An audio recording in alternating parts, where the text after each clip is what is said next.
Jadi topik untuk hari ini adalah sistem neurologis, adaptasi neurologis pada latihan fisik. Saya akan share dulu bahannya, nanti bahan juga akan saya kirimkan lewat copy, jadi bisa dibaca, dan juga untuk recordingnya kalau mungkin ada yang ingin ulangi perkuliahan hari ini. Baik, kita mulai saja untuk perkuliahannya. Jadi pada saat kita beraktivitas fisik itu tentu berbagai macam sistem organ akan memberikan respon yang sifatnya spesifik. Sekarang kita akan coba singgung tentang adaptasi neurologis yang terjadi pada saat kita melakukan latihan fisik. Secara umum, tubuh manusia terdiri atas berbagai macam sistem organ, dan pada saat melakukan olahraga ataupun aktivitas fisik, maka beberapa sistem organ tersebut akan terorganisir dalam satu kelompok yang lebih tinggi. Jadi lebih tinggi dari sistem organ, tetapi masih di bawah fungsi sebagai seorang individu secara utuh. Jadi pada saat kita melakukan aktivitas fisik akan terdapat pengelompokan sistem organ yang berfungsi untuk menyediakan energi dan juga kebutuhan energi untuk beraktivitas, yaitu sistem metabolik dan juga sistem kardiorespiratorik, itu menjadi satu kelompok. Kemudian ada sistem organ yang memberikan kemampuan untuk bergerak, jadi sistem muskuloskeletal. Jadi sistem neuromuskuler itu adalah kelompok berikutnya, ya. Nah, kemudian di antara kedua kelompok itu ada sistem yang mengatur ataupun mengontrol dan juga terlibat di dalam pengaturan, yaitu sistem endokrin dan imunologi. Jadi ketiga kelompok itu memainkan satu peran yang spesifik di dalam atau pada saat kita beraktivitas atau latihan fisik. Sehingga adaptasi yang terjadi pada latihan fisik tentu akan mengenai kelompok-kelompok organ tersebut. Nah, adaptasi yang mengenai sistem kardiorespiratorik metabolik itu sering kita sebut atau kita kenal dengan kebugaran aerobik. Jadi aerobik itu mencakup fungsi kardio dan respirasi. Sedangkan kalau untuk sistem neuromuskuler kita sering mengenal kelompok biomotorik. Sehingga sering kita dengar ada komponen biomotorik. Komponen biomotorik adalah komponen yang melibatkan neuromuskuler. Nah, kemudian beberapa komponen lain, komponen metabolik, itu yang tercermin dari berat badan dan juga persentase lemak sebagai bentuk adaptasinya, juga merupakan cerminan dari efek berolahraga. Nah, dari uraian tersebut, maka hingga saat ini dikenal adanya komponen kebugaran fisik. Jadi komponen kebugaran fisik, setelah penjelasan tadi, kita paham bahwa komponen kebugaran fisik itu adalah hasil adaptasi dari sistem organ ketika kita melakukan olahraga secara teratur. Demikian ya, jadi seperti itu pengelompokannya. Nah, setelah kemudian adaptasi pada sistem kelompok sistem organ tadi dikaitkan dengan kesehatan dan risiko penyakit-penyakit metabolik dan juga degeneratif atau non-infeksius, maka dikenalah ada komponen kebugaran fisik. Sehingga kebugaran fisik itu tentu tidak sama dengan komponen biomotorik ya. Jadi komponen biomotorik ya kelompok neuromuskuler pada tubuh manusia. Sedangkan kebugaran fisik ini ada kaitannya dengan aspek kesehatan. Ini yang saya maksud tadi. Jadi komponen kebugaran fisik ada dua, yaitu yang pada lingkaran bagian dalam itu adalah komponen kebugaran fisik untuk orang umum atau non-atlet atau untuk kesehatan, sehingga kita lihat bahwa ada cardiorespiratory endurance atau sering kita kenal dengan aerobic power. Ya. Oke. Kemudian kelompok metabolik itu tercermin dari pengukuran body composition atau persentase lemak, fat percentage dari tubuh kita. Nah, kemudian komponen biomotorik adalah salah satu yang menyusun komponen kebugaran fisik. Nah, sering kita dengar ada 10 komponen biomotorik di bagian ini. Jadi ini berbasiskan kelompok sistem organ neuromuskuler, jadi neurologis dan muskuler, muskuloskeletal di bagian ini. Dan bagian atas adalah kardio dan respiratorik, dan menyambung juga di body composition yang termasuk komponen metabolik dari tubuh kita. Sehingga kalau kita ditanyakan apa komponen kebugaran fisik, ya seperti gambar yang ada di layar, yaitu ada kebugaran fisik untuk orang umum, ada 5 komponennya. Nah, untuk atlet atau high performance physical activity itu dibagi menjadi 2, yaitu aerobik dan anaerobik capacity. Nah, biomotoriknya lebih spesifik sifatnya, ya. Muscular strength, power, endurance, muscle endurance, balance, flexibility, dan agility. Nah, disinilah kemudian masuk 10 komponen biomotorik itu. Ya, ada speed, ada coordination, dan sebagainya. Jadi masuk di neuromuscular. Sehingga dengan demikian kita bisa berada pada satu persepsi yang sama tentang apa itu kebugaran fisik dan komponen.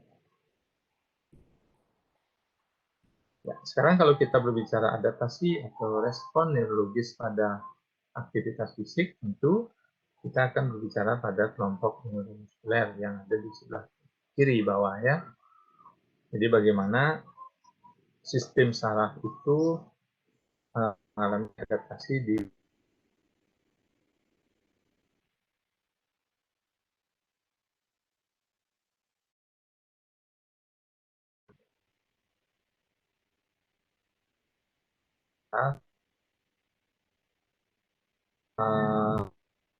sampai ke medula spinalis dan juga bagian-bagian lain yang terlibat dalam gerakan.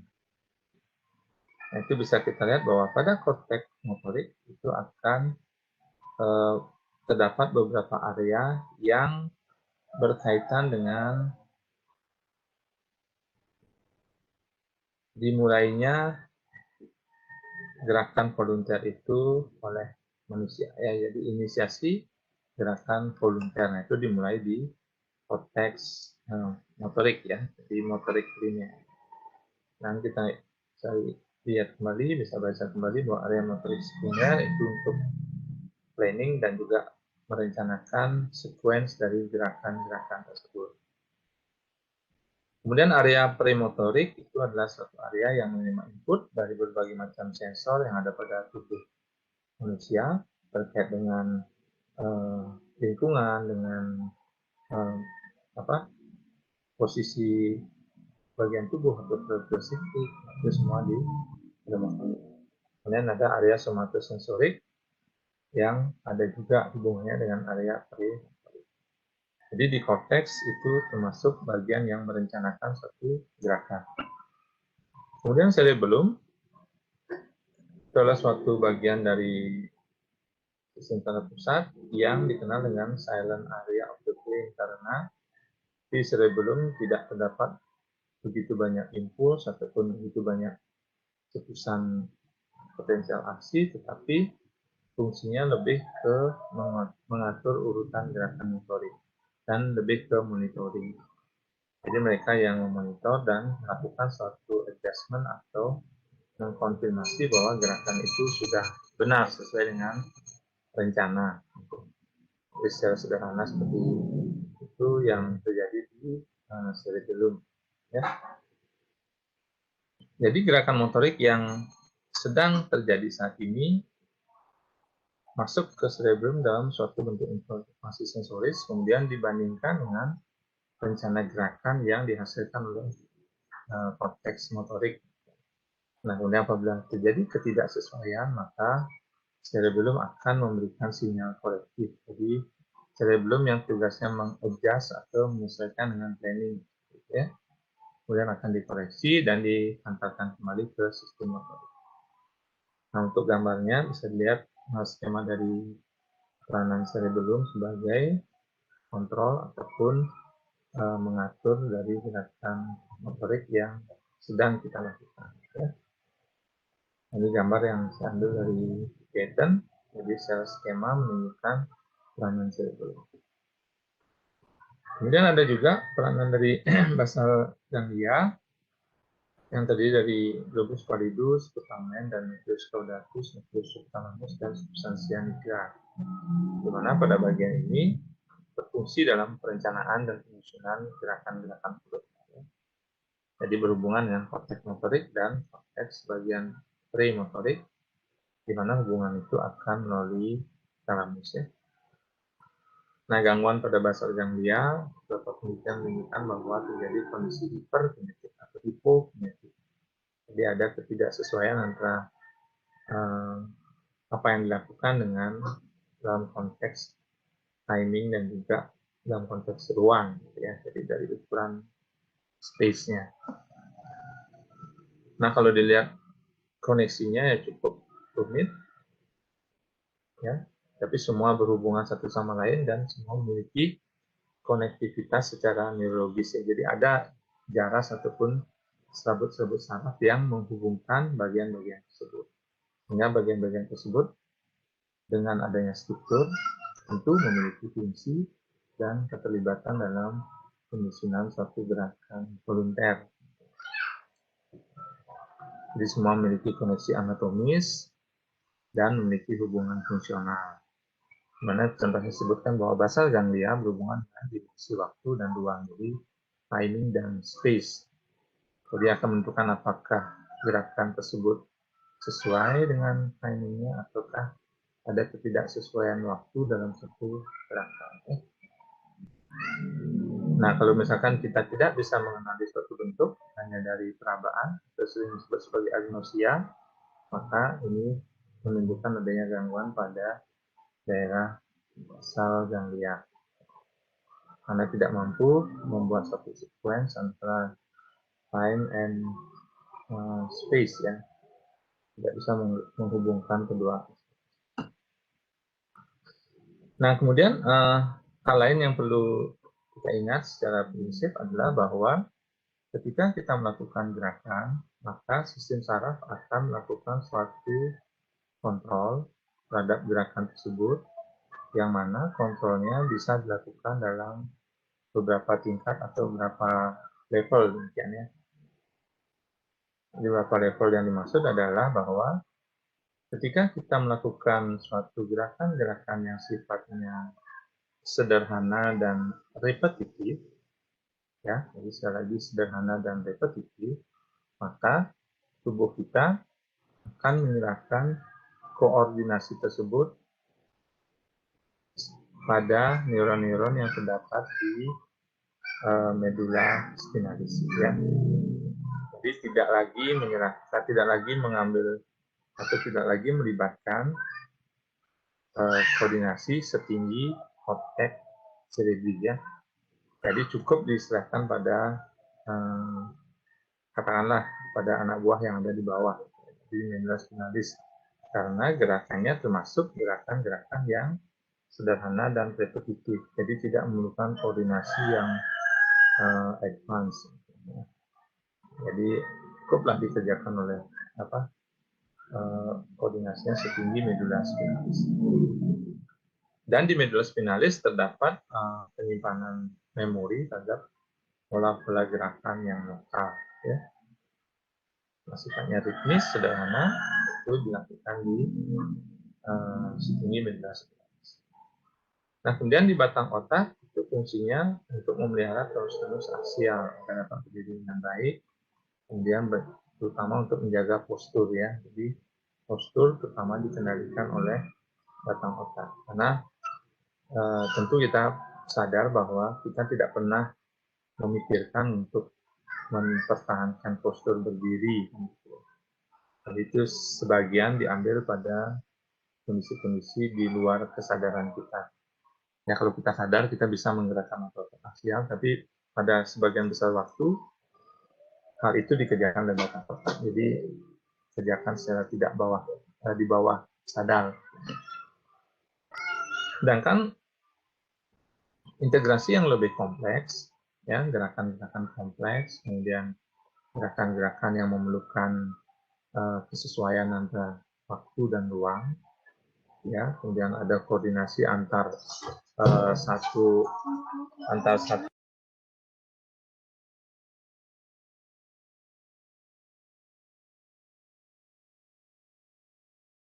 kemudian ketika kita memerlukan suatu gerakan yang menyesuaikan antara sisi kanan dengan sisi kiri yang kompleks sifatnya, nah itu dilakukan sepenuhnya oleh korteks cerebri. Sehingga hal itu bisa kita pahami bahwa ketika melakukan aktivitas tertentu, maka sistem saraf pun membagi tugasnya sesuai dengan kebutuhannya. Jadi kalau misalkan gerakan kompleks, tentu diambil alih oleh korteks cerebri atau sedikit di bawahnya, kemudian kalau gerakan sederhana dan repetitif diambil oleh metafisikasi. Nah, apa kemudian yang menjadi implikasi dari uraian tersebut di atas, ya? Jadi yang sudah disampaikan di awal. Jadi seperti yang kita pahami, ketika suatu sistem organ mendapatkan suatu pembebanan ataupun latihan, maka sistem organ tersebut akan mengalami adaptasi. Itu suatu prinsip umum di fisiologi, yaitu adaptasi sebagai kemampuan makhluk untuk hidup, mungkin, ya. Pada kardiovaskuler kita tahu bahwa jantung bisa mengalami hipertrofi, kemudian otot bisa mengalami hipertrofi, kemudian respirasi bisa mengalami satu perubahan kapasitas paru dan sebagainya. Nah, yang kita lihat pada sistem saraf, maka perkembangan terakhir menyebutkan bahwa saraf pun memiliki dinamika yang terjadi secara terus-menerus. Jadi sistem saraf itu sifatnya dinamis. Sehingga disitulah konsep neuroplastisitas muncul, ya. Memang beberapa tahun yang lalu, ya, jadi pada waktu kita menyelesaikan studi, memang disebutkan bahwa saraf itu adalah sistem yang tidak bisa berkembang kembali, ya.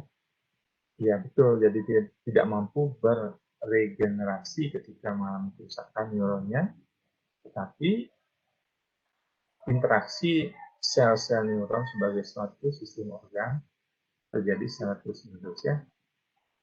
Jadi interaksi sel-sel itu artinya ya wiring ataupun ikatan satu sel dengan sel yang lain itu akan selalu mengalami perubahan sesuai dengan demand atau kebutuhan individu tersebut.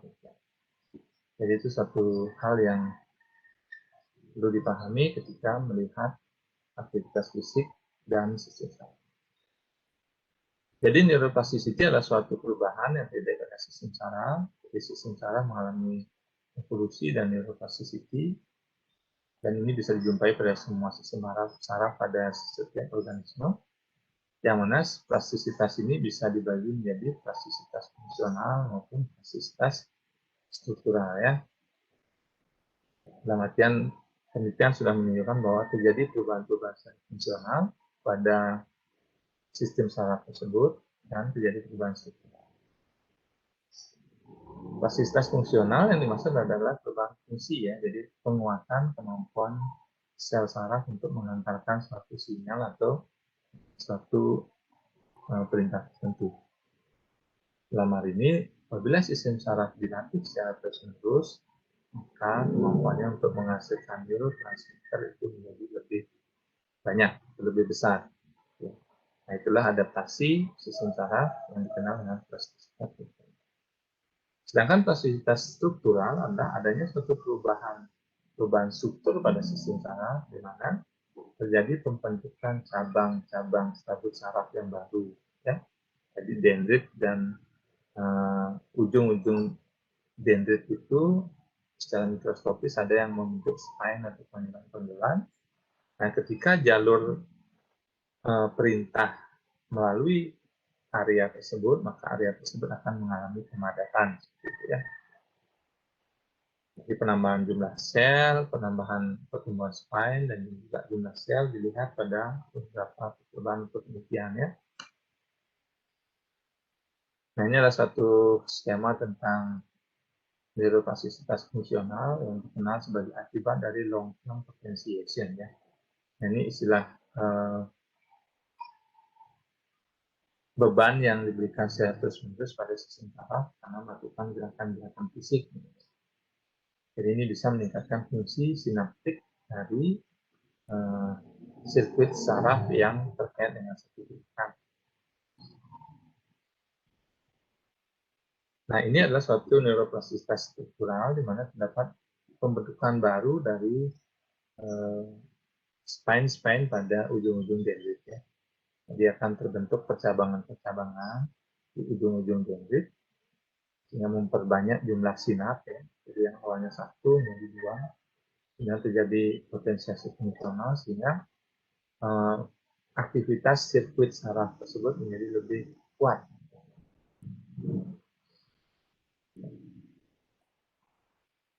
Nah, kenapa kemudian hal ini menjadi penting? Coba kita lihat, jadi ada penelitian yang menunjukkan bahwa ketika binatang percobaan, jadi percobaan pada binatang ya, diberikan suatu proses pembelajaran yang sifatnya repetitif dan pembelajaran yang sederhana, maka ternyata dijumpai setelah diperiksa di cerebellumnya terdapat peningkatan jumlah sinaps pada setiap sel di cerebellum dan tingkatnya hampir 25%. Ya.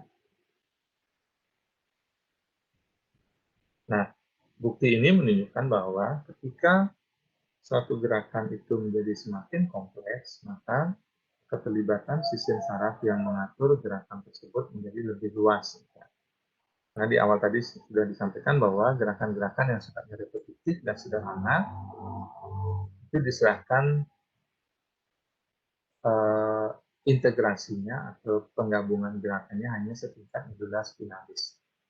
Sedangkan gerakan-gerakan yang kompleks yang membutuhkan koordinasi, kemudian ada ukuran-ukuran ruang dan waktu, dalam artian ketika melakukan gerakan itu ada tempo dan ada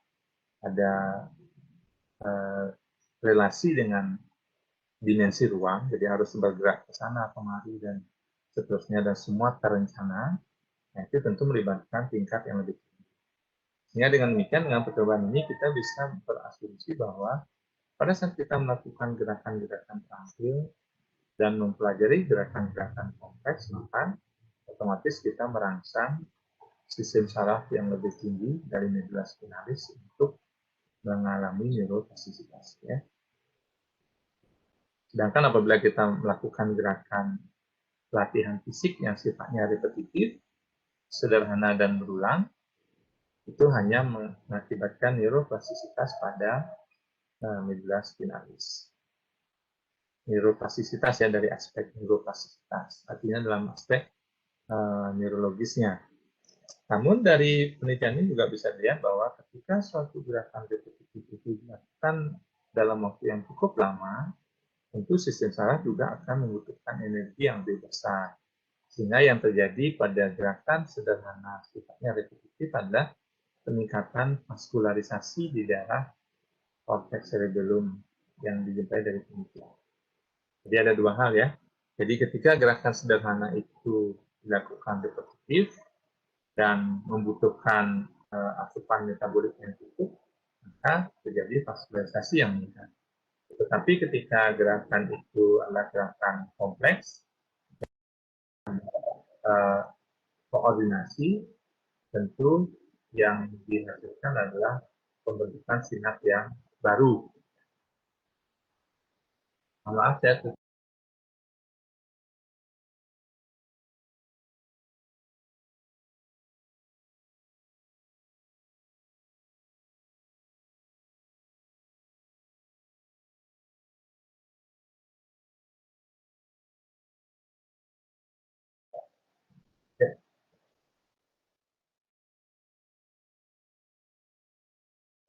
ya, semoga suara saya masih terdengar ya, karena di sini hujan cukup deras. Masih dok. Ya. Ya, jadi itu dua hal yang perlu dibedakan, yaitu ketika suatu hal meningkatkan kebutuhan metabolik, maka suatu gerakan atau latihan fisik mengakibatkan kebutuhan metabolik meningkat, maka terjadi pembentukan vaskularisasi yang meningkat pada konteks cerebellum karena demand metaboliknya yang meningkat. Sedangkan kalau misalkan gerakan itu sifatnya kompleks, maka terjadi neuroplastisitas di area tersebut. Ya. Kita lanjutkan. Nah, bagaimana cara kita mengetahui neuroplastisitas? Nah, ada beberapa cara, tentu dengan keterbatasan alat dan laboratori, tentu kita tidak bisa menunjukkan adanya spine yang baru secara mikroskopis ya. Tetapi ada beberapa parameter yang bisa digunakan. Nah, beberapa yang sudah pernah kita gunakan adalah BDNF, jadi Brain Derived Neuroplastic Factor, di mana BDNF merupakan parameter yang paling umum digunakan untuk menunjukkan peningkatan aktivitas pada sistem saraf dalam bentuk neuroplasticity. Ya. Nah, ini tentu melalui berbagai macam mekanisme sehingga bisa mempengaruhi atau meningkatkan dendritic spine, DS itu dendritic spine ya, saat DS itu terbentuk. Ya. Nah, ini adalah suatu skema dari penelitian yang kita lakukan. Apa perbedaan antara melakukan latihan menari dengan latihan aerobik ya? Jadi ini dua contoh komparatif yang bisa kita kaji. Jadi pelatihan aerobik itu ditandai dengan suatu gerakan motorik sederhana, ya motorik kasar ya, yang dilakukan secara berulang-ulang. Sehingga dia akan meningkatkan kebutuhan metabolik ya, demand metaboliknya. Artinya kebutuhan bahan bakar yang meningkat ya, dan integrasinya terjadi setingkat medula spinalis. Nah, coba kita lihat kalau misalkan pelatihan menari. Pelatihan menari itu adalah suatu pelatihan atau menari itu suatu gerakan yang menggabungkan berbagai macam gerakan kompleks dan banyak gerakan-gerakan motorik halus sehingga terjadi integrasi di hampir semua tingkat di sistem sarafnya, mulai dari medula spinalis, kemudian batang otak, cerebellum, cortex cerebri. Sehingga yang terjadi bukan sekedar demand dari metabolik yang meningkat, tapi juga terjadi proses long-term potentiation dan neuroplastisitas secara struktural ya. Nah, ini kajian teoretik kita, yang mana ini akan meningkatkan brain derived neuroplastic factor. Ya. Jadi peningkatan aktivitas neurologis itu meningkatkan BDNF. Dan BDNF juga akan meningkat ketika terjadi peningkatan kebutuhan metabolik di sistem saraf kita. Namun apa yang membedakan bahwa proses itu benar-benar diperantarai oleh peningkatan BDNF itu diperantarai oleh neurologis atau metabolik, nah itu kita bisa cek dengan balance ya. Jadi ketika seorang memiliki balance yang lebih baik dengan kondisi awal vestibuler, kemudian komponen visual, kemudian kekuatan otot yang hampir sama, ternyata mereka yang latihan menari itu memiliki balance yang lebih baik. Sehingga dari yang kita bangun adalah bahwa BDNF yang meningkat pada mereka yang melakukan latihan menari itu diakibatkan karena neuroplasticity, sedangkan BDNF yang meningkat pada latihan aerobik itu disebabkan karena demand oksigen yang meningkat. Ya. Nah, ini suatu hal yang bisa saya sampaikan ketika membahas adaptasi neurologis yang terjadi pada latihan fisik. Jadi gambaran ini kemudian membawa suatu analisa lebih lanjut ya, atau lebih luas lagi, di mana kita bisa lihat karakteristik yang berbeda antara latihan fisik atau olahraga negara barat ya, yang dominan berada pada area melatih kardiorespiratorik atau kemampuan jantung dan pembuluh darah. Nah, sedangkan kalau kita lihat aktivitas fisik, latihan fisik di budaya timur, kita tahu seperti yoga, kemudian seperti tai chi, kemudian banyak lagi pencak silat dan sebagainya, mereka lebih mengedepankan atau lebih dominan pada gerakan motorik kompleks ya. Pencak silat misalkan, jadi gerakannya kompleks. Kompleks itu dalam artian rumit sehingga perlu suatu koordinasi yang lebih luas di sistem saraf kita.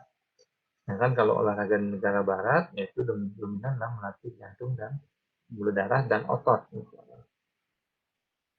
Nah, apa kemudian implikasi kultural tersebut kepada kualitas hidup?